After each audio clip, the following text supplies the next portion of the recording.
తీతుకు రాసిన పత్రిక 2వ అధ్యాయం 3 నుండి 5 వచనాలు.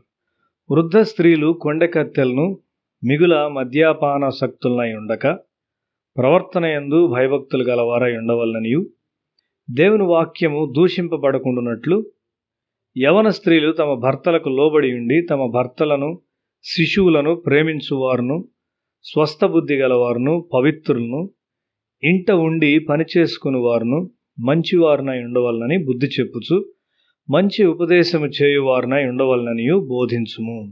ఒక స్త్రీ యొక్క దీనత్వం మరియు శాంతము ఒక ప్రసంగముగా ఉండగలదు. స్త్రీలు మితిమీరి మాట్లాడకూడదు.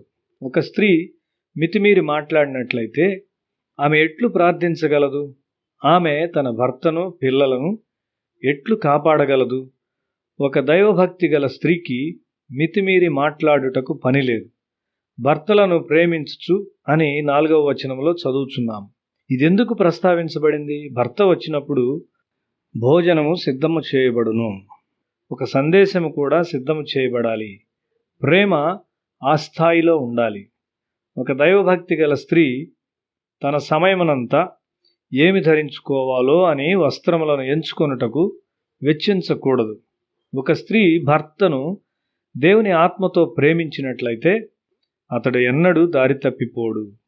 శిశువులను ప్రేమించువారు బిడ్డ యొక్క ఆత్మ సౌందర్యం కొరకు తప్పక ఆశించవలసి ఉన్నది. కుటుంబ జీవితము ఆత్మలో ఉన్నట్లయితే అది ఒక స్వాధీనపరచబడిన జీవితం. అక్కడ ఎడతెగని ఉద్రేకాలు, వాదోపవాదాలు ఉండవు. భార్యాభర్తలిద్దరూ దేవుని చిత్తమును వెదకవలసి ఉన్నారు. స్త్రీలు తప్పక లోబడి నేర్చుకున్నటకు ఇష్టము గలవారై ఉండాలి. పురుషులు ప్రశాంతమైన మనసు గలవారై ఉండాలి. నీవు దేవుని వాక్యంతో నింపబడి ఉన్నట్లయితే ఈ లక్షణాన్ని కలిగి ఉంటావు. సామెతల గ్రంథము 3వ అధ్యాయము 5వ వచనము, నీ స్వబుద్ధిని ఆధారం చేసుకొనక నీ పూర్ణ హృదయంతో యెహోవా యందు నమ్మకముంచుము.